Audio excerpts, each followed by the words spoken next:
It's a showcase of talents. As in, nagpa-audition talaga. Wow. No? Ang dami nag-audition. Out of the employees pa lang sa Metro Manila yan, ha? More than 17 yung in-accept namin. Dapat more than that pa yung gusto sumali. Kaya lang, sobrang haba ng program. We were not expecting na abot ng 9 hours yung celebration. Sa dami ng gusto mag-perform.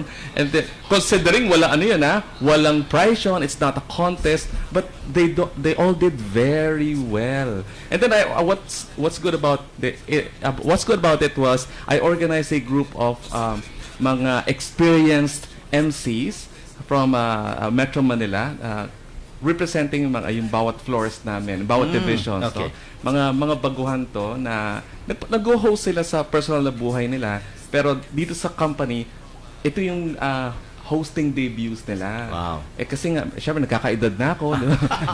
Mag-49 na ako sa isang buwan. Tapos yung co-host ko na isa na napakaganda si Miss Emily Suarez de Tiapco, yun na lagi kong kadalasan na co-host ko. Siguro time naman na may new blood, new faces silang makita. So there were 7 of us there. So, tapos binigyan ko sila, inassign ko sila sa mga iba-ibang segments, ganyan. As in, exposure talaga. May mga technical difficulties, naramdaman nila. Kung ano yung nararamdaman na naranasan namin, kapag kami nasa isang harap, isang full-length program sa kanila.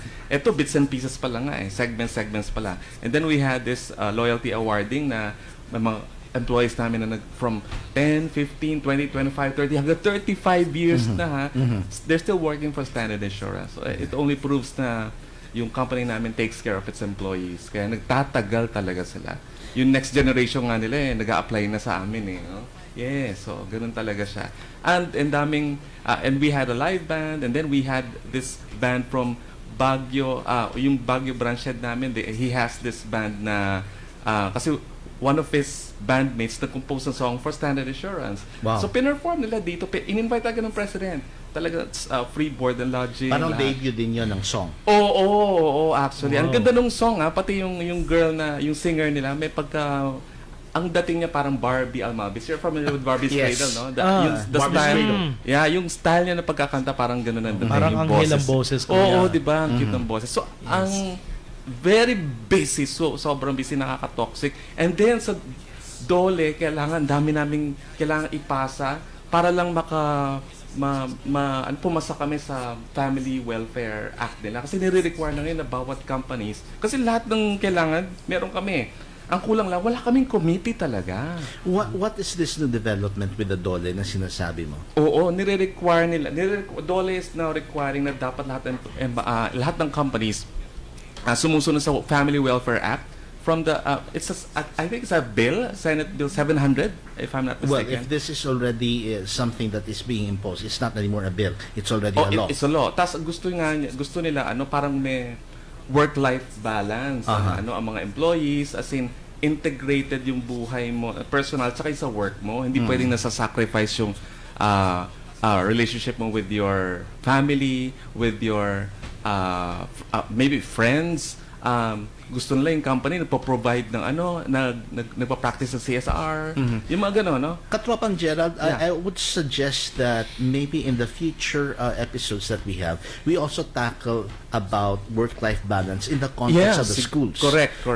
Although yung concept ng work-life balance is somehow superseded by yung work-life integration na concept. Oo, totoo which yan. is the new concept right now. Yes. Na merong difference din sa work-life balance, but just so that everybody will be able to know kung anong ibig sabihin ng work-life balance and work-life integration. Yes. Work-life integration. Maybe we can discuss this and what are the benefits. Because Correct. totoo talaga yun na an employee to be happy and to be more productive at work and happier as well.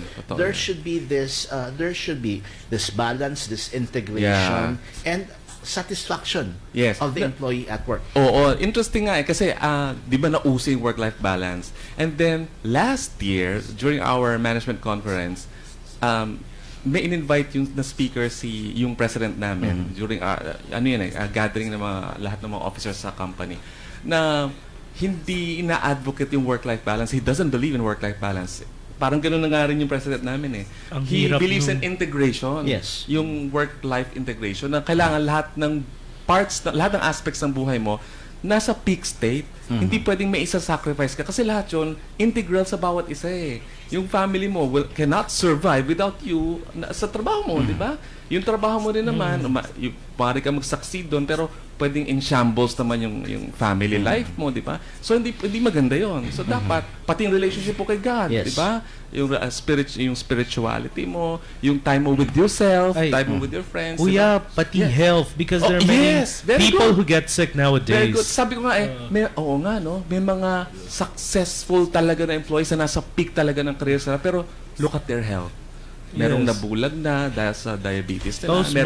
Merong dinadialysis sila, di ba? Yung bang ganon, yung perang may ipon mo na sana para sa relaxation mo, sa enjoyment mo ng buhay. So, gagamitin mo sa pagpapagamot, di ba? Sana kung inalagaan mo na siya ngayon pa lang, di ba? Yung ibang puro OT, overtime. Tapos, ang nasa-sacrifice na yung health nila, di ba? O kaya, yung relationship with the family, pagdating ng bahay, tulog na yung anak. Aalis ang bahay, tulog pa yung anak. Diba? Yung ba gano'n, na nagkukulang sila ng quality time with their families. And then quality time with their friends. Tsaka yung sa ating mga kaguruan. Oo, diba? Na sobrang busy. Tsaka dinadala yung trabaho sa bahay. And ito yung nangyayari na sometimes, this is the ironic situation na nangyayari na many of the teachers' families and children are actually somehow problematic. Correct. Marami tayong mga teachers na merong mga anak na nagkakaproblema sa drugs. Correct. Yes. At saka truancy, kuya. Yes. Because somehow, because of the workload of many of the teachers, they do not have time anymore for their family. Correct. The good thing, however, is that merong announcement ng Department of Education recently na mas lesser na yung magiging workload ng mga teachers, so that they will have more time sa gabi for their family, and they will be able to perform more at their peak during the daytime instead. Okay. So parang ganon yung latest na nabasa ko na pronouncement by the Department of Education. They're applying the 6 teaching hour load for the teachers. Okay. Kasi nga, because of that problems, and just to address na, kasi sabi mga Sir Gerald, kailangan yung family orientation natin. Correct. And even teachers, kailangan meron lang silang enough time with the family. So that's the reason, I agree with you, sir. 6 teaching hour na load. At sana ay mapurso yun. Talaga. I really believe, I really have all praises for Secretary Briones, because she's very, very proactive. Yes. Very proactive sa mga programs niya, sa mga plans niya for our teachers. Okay. So, very, very good communication. Nakikita ko na nga yung mga infographics niya, and also mga if you're sa mga posters niya, if you're going to be looking at the social media, the Facebook account of the Department of Education, makikita mo yung mga pronouncements doon, and even some of the quotable quotes of Secretary Briones. So, yun, very, very good. But on behalf of the VOTT team, we would like to greet the following AFP personalities. Si AFP General Carlito Galvaez, Major General Bienvenido Datuin, the Commander Civil Relations Service of the AFP, Colonel Noel de la Cruz, Chief of Staff, CRS AFP, Major Alwin Maneja, Group Commander of MCAG, or Media Civil Relations Affairs Group. Captain Aladin Almendras, Deputy Commander of MCAG. Kanina lang, kausap natin siya. Yes. And then, I would like to greet yung mga fellow broadcasters po natin dito sa DWDD, mga nakaka-chat po natin. Maraming salamat po sa inyo. Mike Laguardia Datuin at si Miss Terry Alpa. Sir, ma'am, mga katropa po, maraming salamat po sa inyo. Alam nyo na po yung dahilan ba't ako nagpapasalamat sa inyo. And of course, we would like to thank the management of the DWDD for providing us with this platform. Correct. Teachers are able to discuss their concerns, developments in the Department of Education, and also of the Commission on Higher Education. Yes. We would like to thank you for providing us with this platform, so that we would be able to share our thoughts, to be able to share our the latest developments in. I don't want to call it industry, but in our sector. And voice out the concerns of the teachers. Yes, that's correct. And so, how about si Teacher Herman? Kumusta naman? Yes. Naku, napaka-busy din po na aking naging First week of August po, ako po yung nag-present ng isang paper sa isang international conference. Wow. Pero dito po siya ginanap sa New Era University po. Congrats. Ito po yung PsychReg po na tinatawag na organization. And it's actually the international conference on psychology, counseling, and education. So talaga, ang dami ko natutunan, Teacher Bob, sa field. Ang dami-dami pa lang dapat matutunan. And we will be learning more from the program of Sir Paul Reyes, Juan Apolinario Reyes, sa continuing education. Kasi ito na nga yung thrust natin that we are going to be featuring some features, some topics related to graduate school, graduate education, and also encouraging our teachers to do presentations not only locally, not only nationally, but also internationally, yung mga academic papers. Kasi eto na nga yung trending ngayon. Teachers have been encouraged to do research, to be able to update the knowledge, and even to improve the skills of our teachers with regard to research. That's right. And Katropa Jet, you want to say something? ayun, siya nga pala, we would like to greet the following people na nanonood ngayon. Si Instructor Jeff Medes. Hi, Instructor Jeff. And also to Hi, Instructor Jeff. Katropang Jamer Espiritu. Yes. Si Katropang Jamer nga pala ay may pinopromote na event sa SMX Convention Center sa Memoa po yun sa September 7. And it's about, it's organized by his JFE Teacher Training Services. So, the title is Values Enhancement in Managing Schools. So, i-hold po yun again sa September 7, 2018. So, for inquiries and reservations, please call 0917-858-0669. And you may email Mr. Jamer Espiritu at Jamer, Jaimer, .espiritu@gmail.com. Once again, it's jaimer.espiritu@gmail.com. At sana po tayo pong mga teachers and especially administrators ay baka punta po rito upang may matutunan po tayo mula sa dalawang speaker na sina Professor Renato Jose Maria Molano of De La Salle University and ganun din po si Dr. Tereso June Tuliao Jr. of De La Salle University also. Siya po yung dating head ng College of Business and Economics sa La Salle nung mga 2000s. Yeah. Thank you very much, Katropan Jet. Thank you, Dip po. Okay, Dr. Rizal Vidalio, our latest member of the team. Kumusta naman? Okay, hello po. Medyo naging busy tayo ng content this week. And gusto kong batiin ng mga taga Muntinlupa City Division. Nagpunta ko doon to give lectures on campus journalism, particularly in news writing and editorial cartooning. And then News writing, no? I learned na ibang-iba pala talagang news writing sa yung picture, scholastic, news writing. Including the structure. Including the structure. Merong mga inverted pyramid na sinasabi niyan sa news writing and so on. But depende rin yan sa parts ng newspaper, ng school organ. There are different styles on how you do it. Yeah. And hopefully we will be able to conduct a training for that one yes, as well. marami nag-aabang po. And then aside from that one, our show can be a very, very good training ground for teachers as well. Because it's not the latest, but a couple of years ago, what I have learned is that yung sa Division Schools press conference, they have already included yung radio broadcast and even television script writing. Marami nag-aabang niyan, Sir Bob. Sa radio broadcasting. Kasi ibang-iba na. And tama yung sinabi ni Sir Bob. Meron na rin kasi yung TV broadcasting. Diyan ang inaano nila ngayon, ginagawa sa mga Division Schools Press Conference, Regional Schools Press Conference, and so on and so forth. This usually happens November. Yes, Yung schools press conference usually happens November, and then usually Sa around hold usually. sa division ng schools.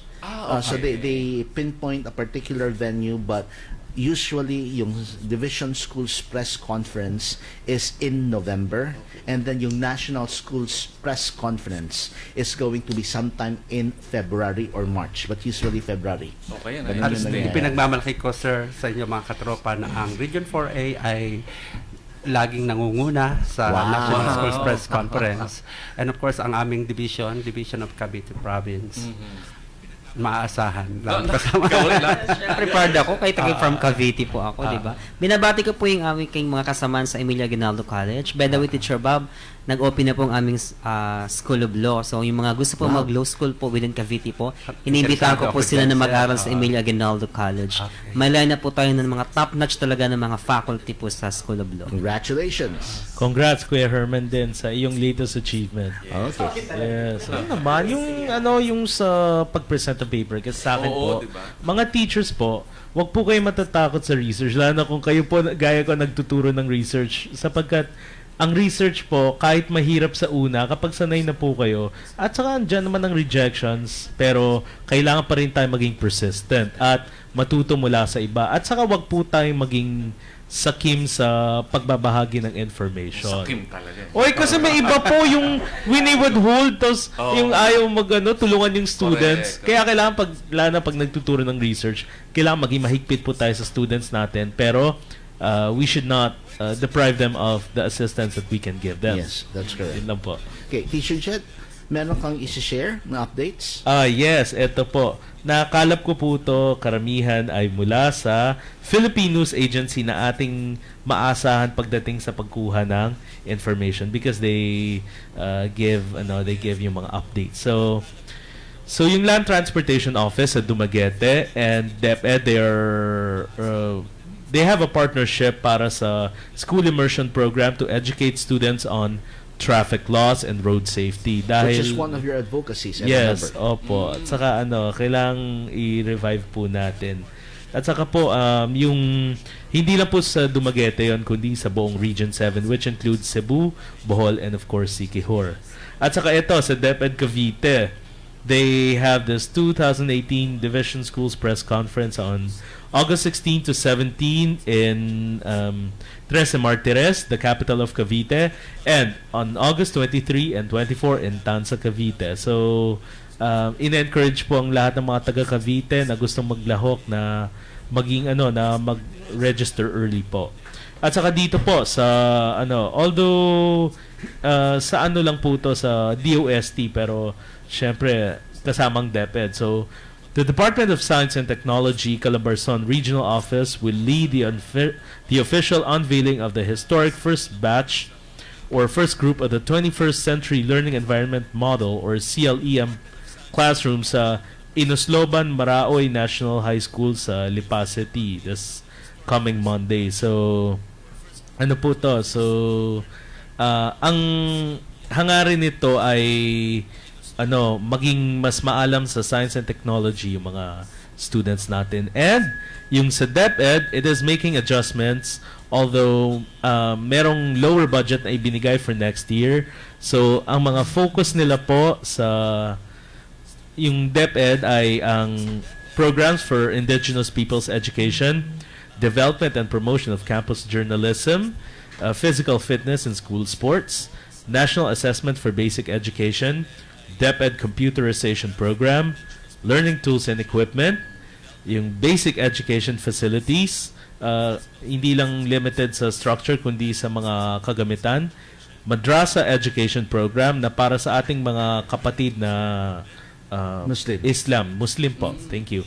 Flexible learning options and school-based feeding program, lalo na para sa mga rural areas na kung saan ang mga bata ay kadalasan na pumapasok na walang laman ng tiyan. And yun lang po ang updates. Okay, thank you very much, Katropa and Jet. Thank you po, Teacher Now, Bobby. Many people have been wondering why ang dami nating mga segments na ini-introduce ngayon.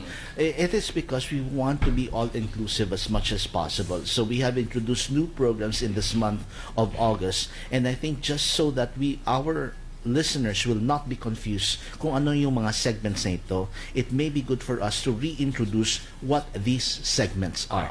Let's start with Trainer Gerald, Katropang Trainer Gerald, Okay. who hosts the Learning Curve. The Learning Curve. The Learning Curve is, we have this segment every first Sunday of the month. And of course, it's hosted by yours truly. This is where we feature educators coming from the non-formal and the informal sector. Sino ba yung mga non-formal and informal sectors na yun? They can be corporate trainers, di ba? They can be instructors of certain discipline, di ba? Mga coaches, mga financial literacy coaches, di ba? Yung mga gano'n, no? At iba't ibang industriya siya, no? Across all disciplines. Ang pinipresent nila dito is not only themselves but also what they do and yung mga offerings nila, no? From time to time, meron mga na-invite tayo mga non-formal trainer na very inspiring yung life, no? Good role model siya, good example. Kaya pinifeature din natin yon. Sometimes we have trainers na may mga advocacies.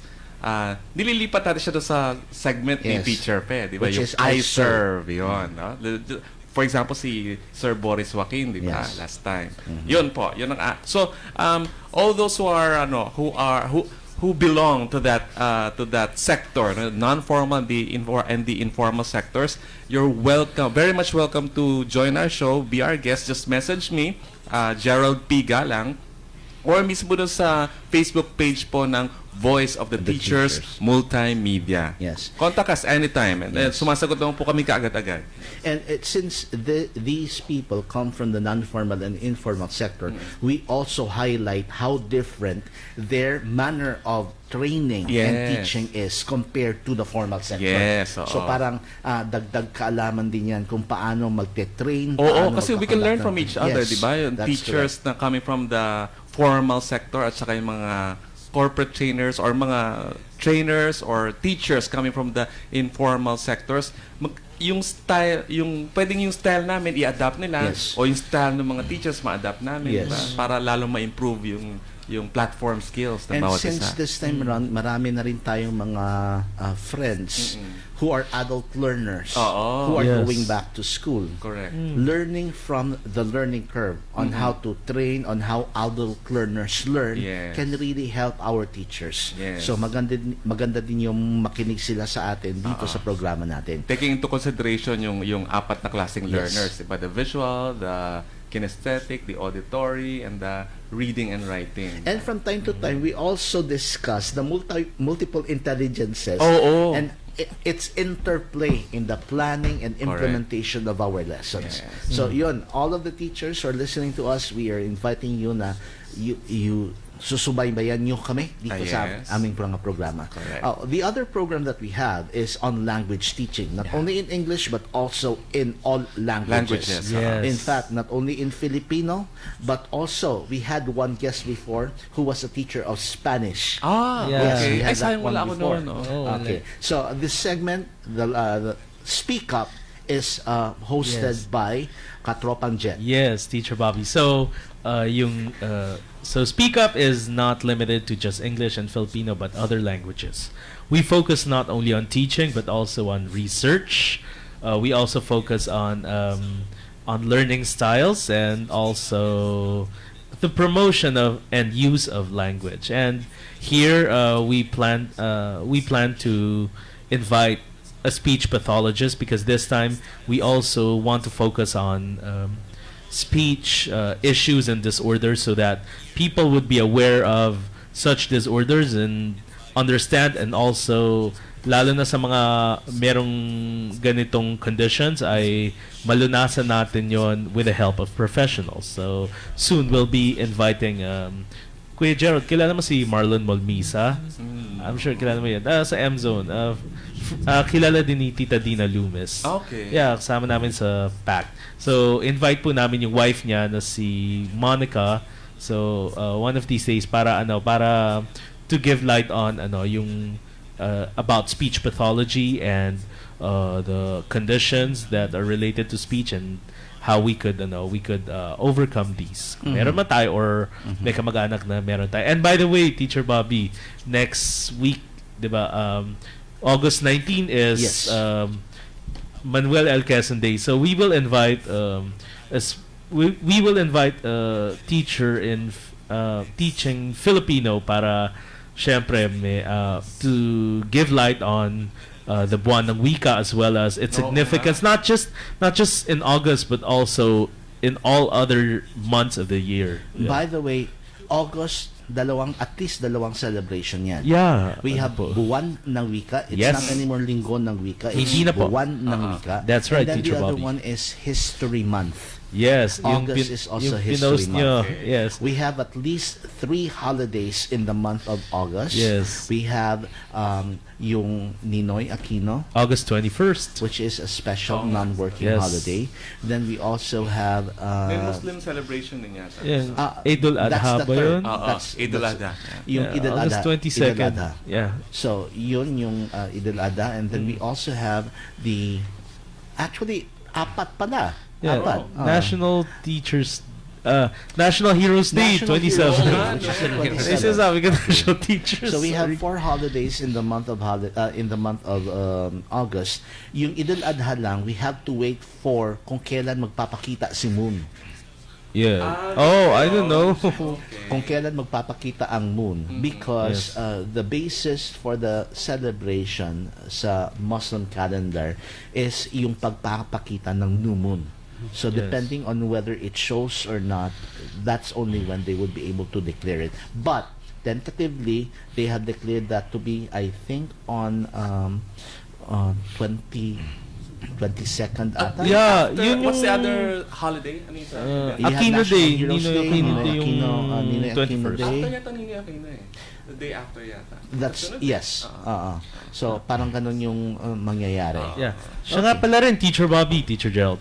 Here and Speak Up, we are also going to invite guests who have conferences or other events related to language, and they can promote it here for the knowledge and benefit of all teachers, and whether they're listening or not listening. Who knows? Yung mga friends, malaman through word of mouth. At mahalaga po na tayo ay maging maalam tungkol sa wika natin, especially the national language, because if we do not speak our national language, if we don't know about it, then we cannot say that we are real Filipinos. Yun lang po. Yeah. The other segment that we have, which is hosted by yours truly, is the cultural Culture. education. Yes. Culture. Cultural education is one of the flagship programs of the National Commission for Culture and the Arts, and also with the Department of Education. Sakto ngayon, the History Month. No? Yes. In fact, there are going to be activities that are going to be conducted next week doon sa MOA, Mall of Asia. Parang Agora of Arts na andun. And then yung kasama, katropang Randy Noblesa is going to be there. He's very, very active with cultural education program. Unfortunately, we had to postpone the discussion of the topic which we wanted to discuss this month because of how busy he is, and also with yung time frame natin for the preparation. He's based in for- Marinduque, so it's quite impossible. Oo, layo niya. And Yeah. then, but he's very, very willing to join us every month to be able to discuss the issue of cultural education.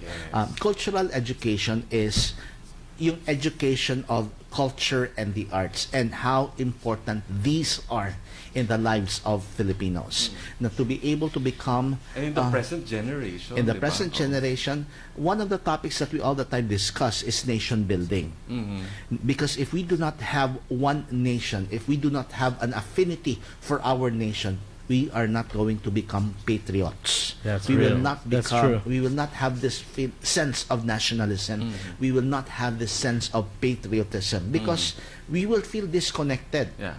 Kaya kailangan natin ipa-appreciate, kailangan natin i-study again. Who are we?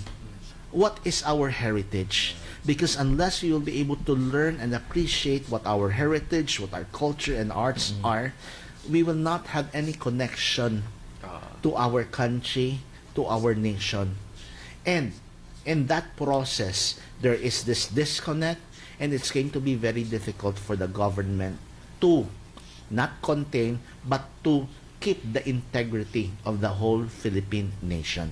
That's the very reason why we also include Philippine cultural education, the PSEP, Philippine Cultural Education Program of the Philippines. The other one that we're going to be introducing sometime by next month is also going to be education for sustainable development. As the expression clearly states, it's the education of sustainable development, because sustainable development is another issue and topic which very much needs to be tackled and explored at this point in time.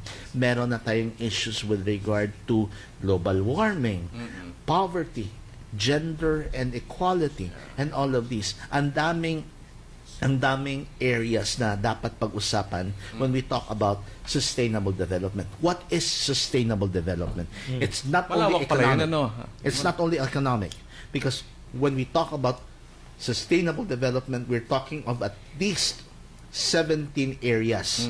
And if you would 17? if you would remember yung mga guests natin dati sa Mr. Earth, when they come, they would talk about sustainable development. Yes. And it's not only limited to protection of the environment. It's not only limited to that one. Ang dami. Ending of hunger, decreasing poverty, education for all, clean water, culture and the arts. So yun siya, ang daming dapat pag-uusapan yan. Malawak. Okay, another segment that we're going to be launching soon, supposed to be within this month, is going to be on teaching methodologies, yung STAMP. We will give the mic to Dr. Rizal Vidalio, who will explain what teachers stamp mean. Okay, thank you very much, Kuya Bob. Teacher Stamp, it is a good avenue for all of the teachers who are doing best practices in the classroom.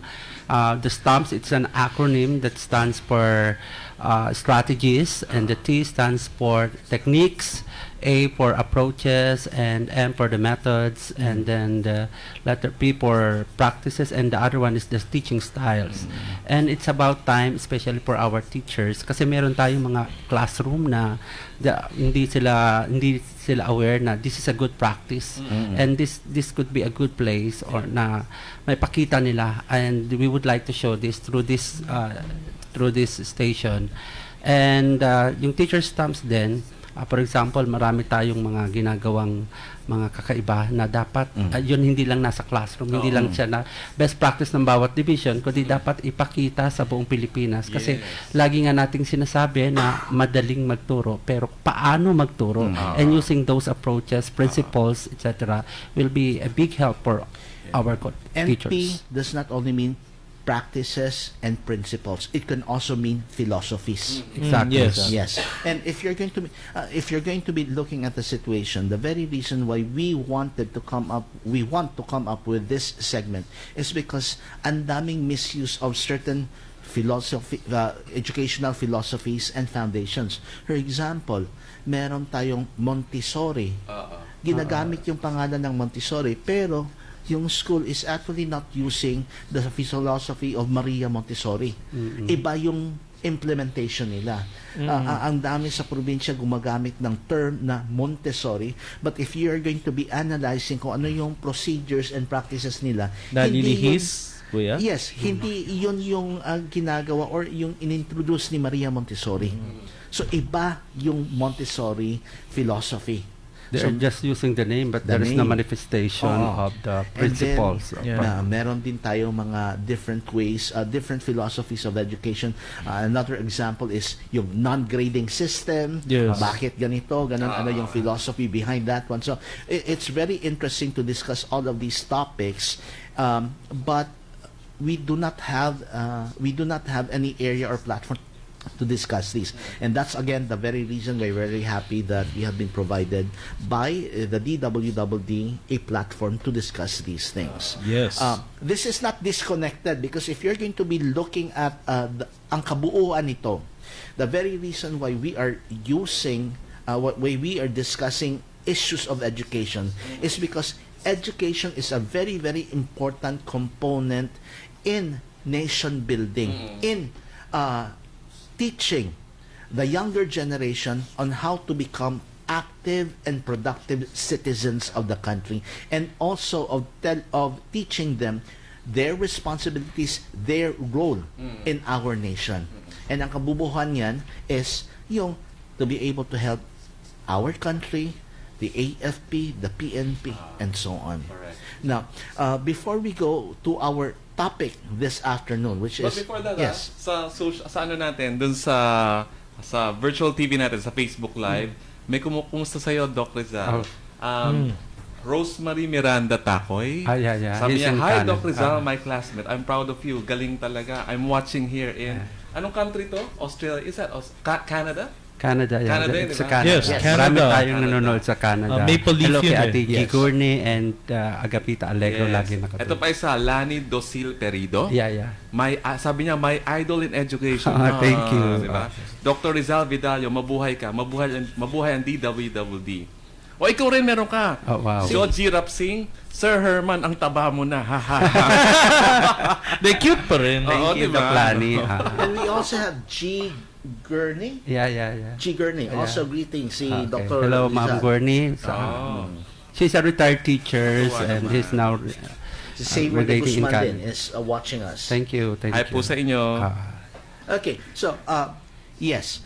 Teacher Babs, masingit ko lang po sana, pinaplug, gusto sana pa-help po ng ating former sponsor ng APSA po. Meron po silang event. Gusto po silang i-invite okay. ng mga teachers. Yes. Meron po silang the Science Circle of the Philippines. I think that's an organization na in partnership with Asian Psychological Services and Assessment Incorporated. Hello po kay Ma'am Adelaida De Perio and Dr. Nelasco po. Meron silang tinatawag na 7th Annual Convention with the theme Moving Forward, School Engagement in the 21st Century Science. So sa mga teachers po, ininvitahan po natin lalo na sa science po na field. Thank you po. I would like to Science Circle of the Philippines. I would like to greet a good friend of mine also who's watching us, si Chester Mato. He's an artist.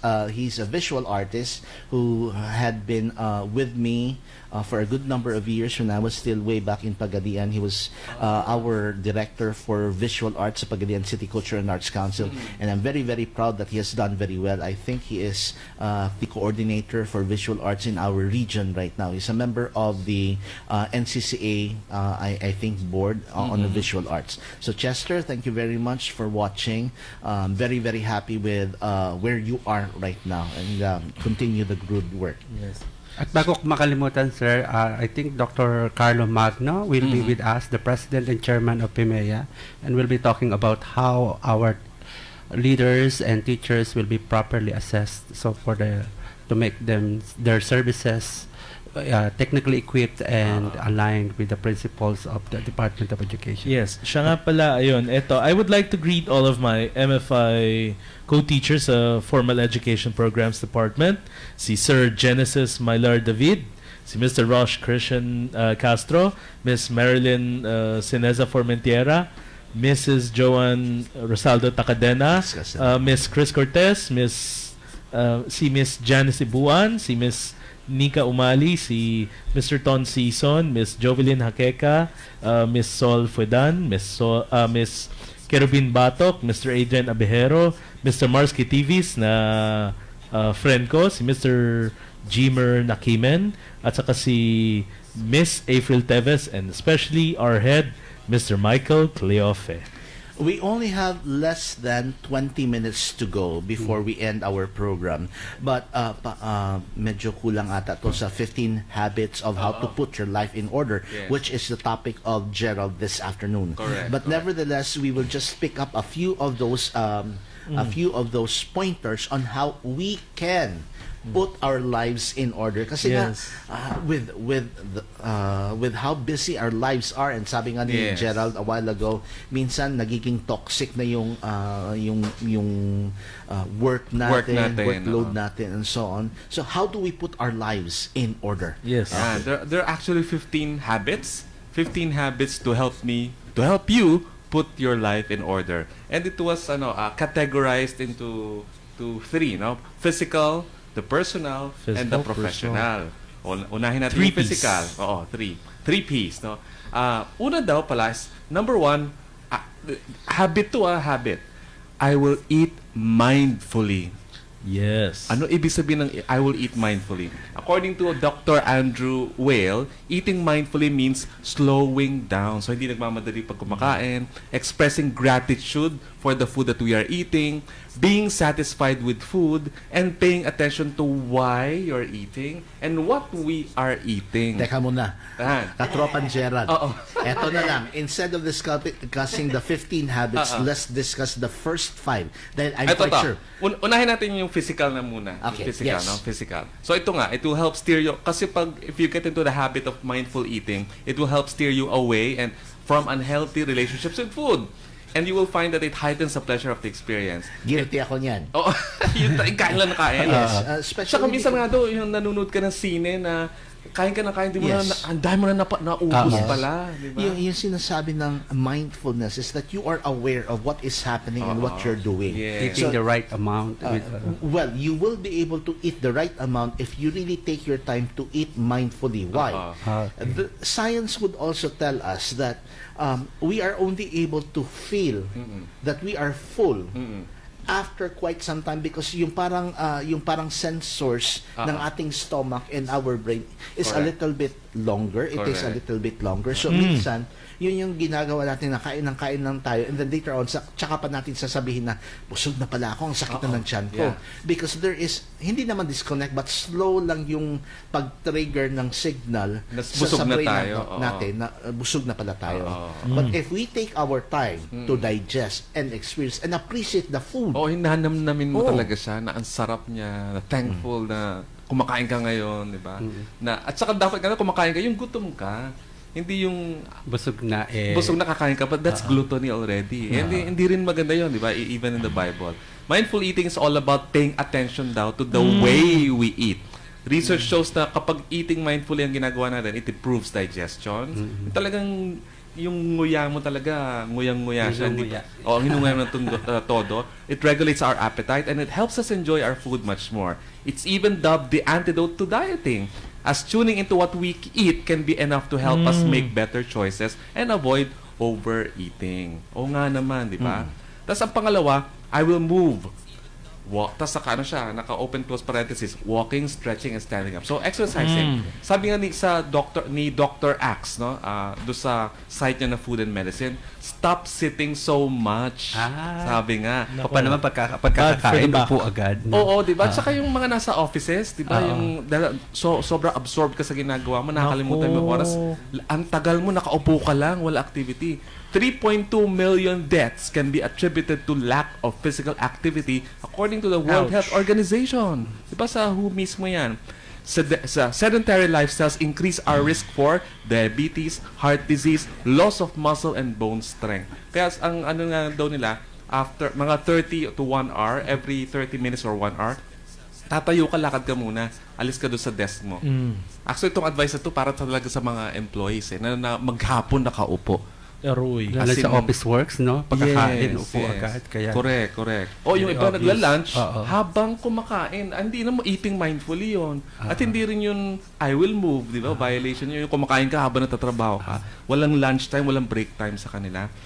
Sabi nga, for all the years na umuupo tayo, we are sitting wrong. May paraan pala may tamang pag-upo pala. Yung talaga Yes. straight the back.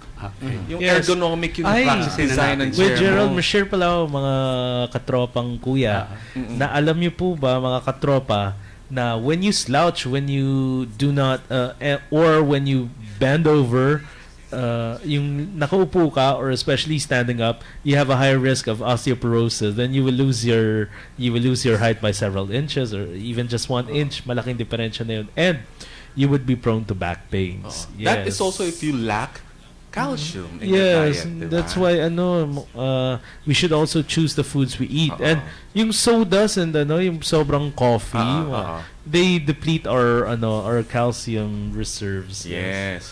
And number 3, I will drink plenty of water. Water is of Water. major importance to all living Yes. things nga daw. In some organisms, up to 90% of their body weight comes from water. Sa atin, sa tao, up to 60% of the human adult body is water.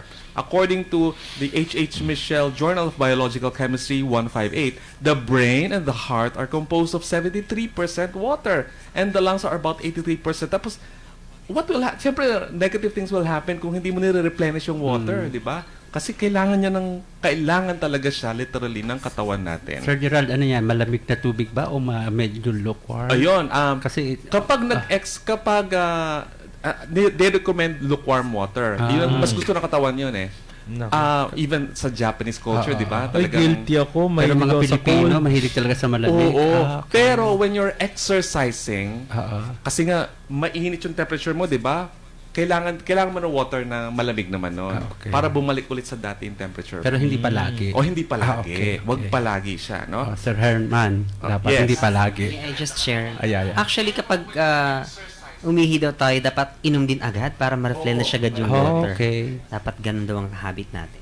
So, pag masyado ng yellow yung kulay ng urine, negative na yon, no? Tsaka pag kulang ka sa water talaga, may headaches, lumalabas na yung mga sakit-sakit sa mga kasukasuan, mga arthritis, di ba? Ang daming sicknesses na mapiprevent kung marami tayong, kung adequate yung amounts of water na ini-intake daw natin.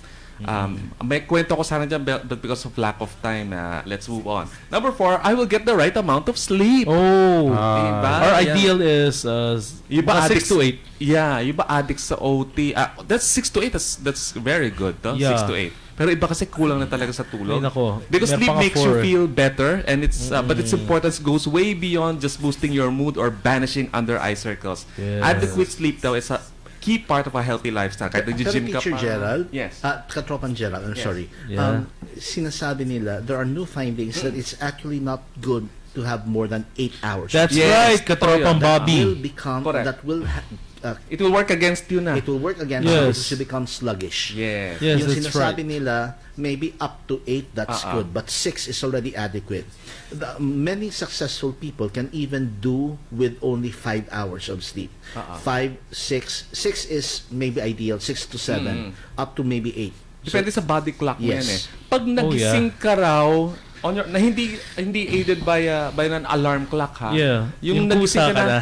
feeling refreshed ka, yung hindi sluggish, yun, okay yung tulog mo nung gabing yun. Yung Kung malalim ilang yung mga tulog hours mo. yun. Hindi yung nagising ka dahil sa alarm clock lang. Yung your body nagising siya na mag-isa na ang gana pakiramdam mo, go ka na, kung ano yung kailangan gawin, gagawin mo na. Yun. Tama yung amount ng sleep mo daw nung gabi na yun. No? Oh, yes. And then they gave 6 secrets to get to sleep faster because insufficient sleep is linked to a host of health problems from depression to cardiovascular disease nga raw.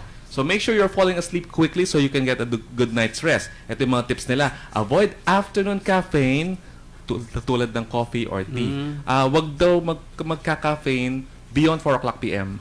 So pag 4 o'clock p.m. dun ka pa nagkape, nag-Starbucks ka, nagganyan ka, nag-3-in-1 ka, may effect na rin sa tulog mo. Naku po. Take a hot bath. If it's difficult for you to fall asleep at night, bring the lights down. Keep it cool. Kung anong comfortable na temperature sa room mo, yun ang gawin mo.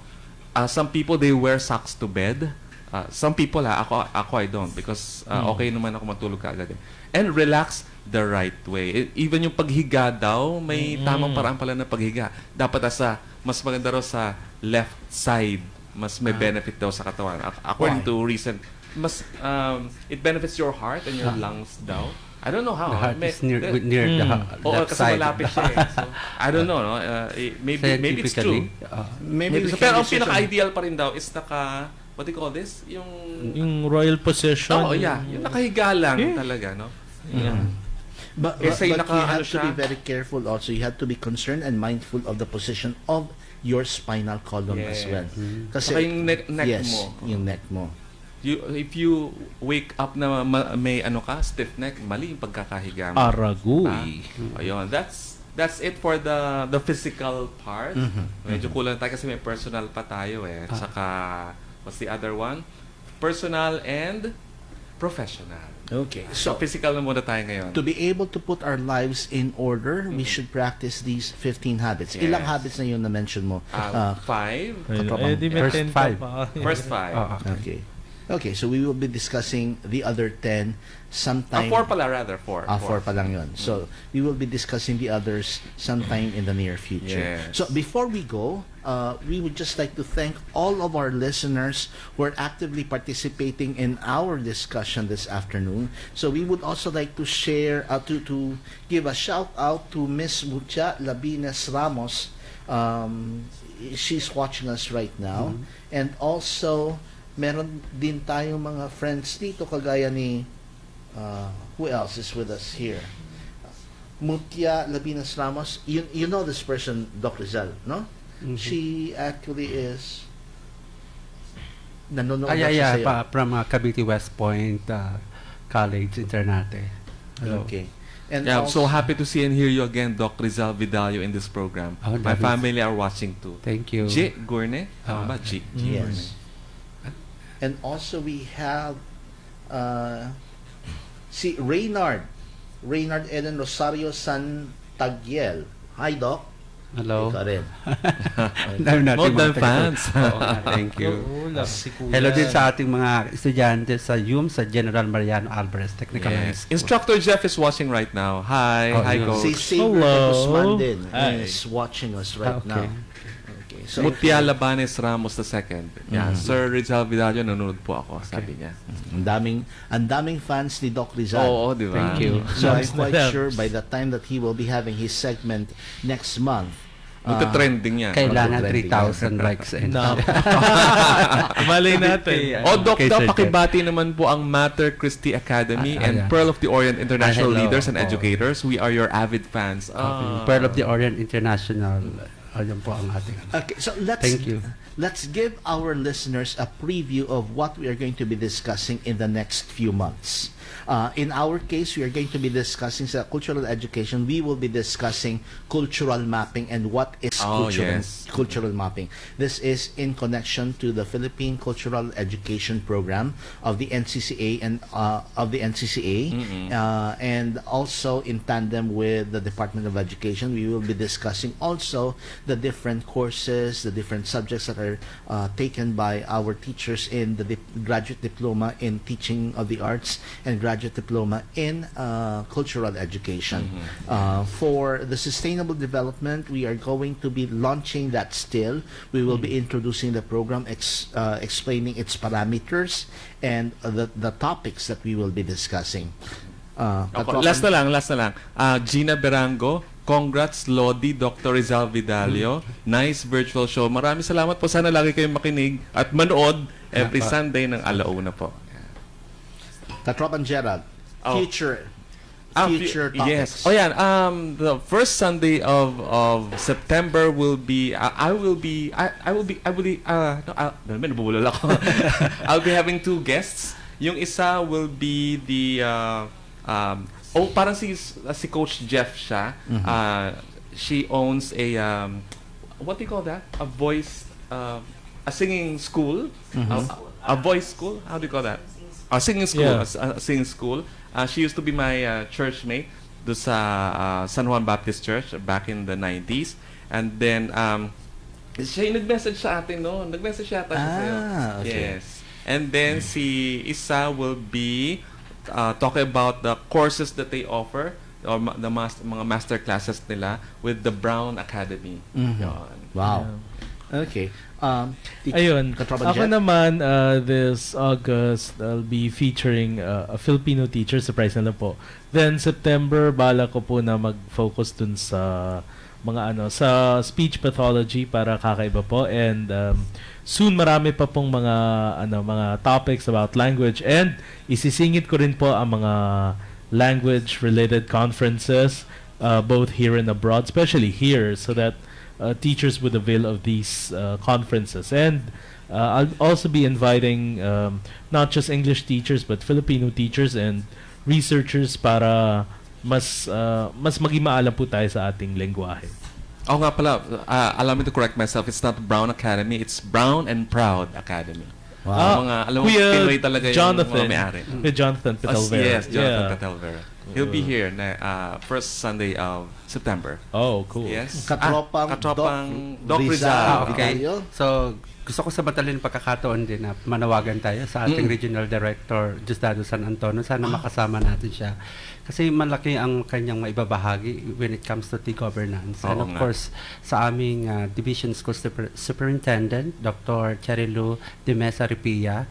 And I hope ma-invite din natin siya kasi she will be teaching us about the ISO accreditation. It's ISO, very important. At hello po sa lahat ng mga nanonood. Maraming salamat po. Okay. And a guidance counselor Well, ng ako bayan, naman po ay, Katropang ang Herman. iti-feature ko naman po this coming 3rd Sunday of August po, we'll be discussing about educational placement po, the maritime school experience po, Educational placement. placement. Opo. Yes. So may guest po tayo from MOL Magsaysay Maritime Academy. Last time Guidance counselor.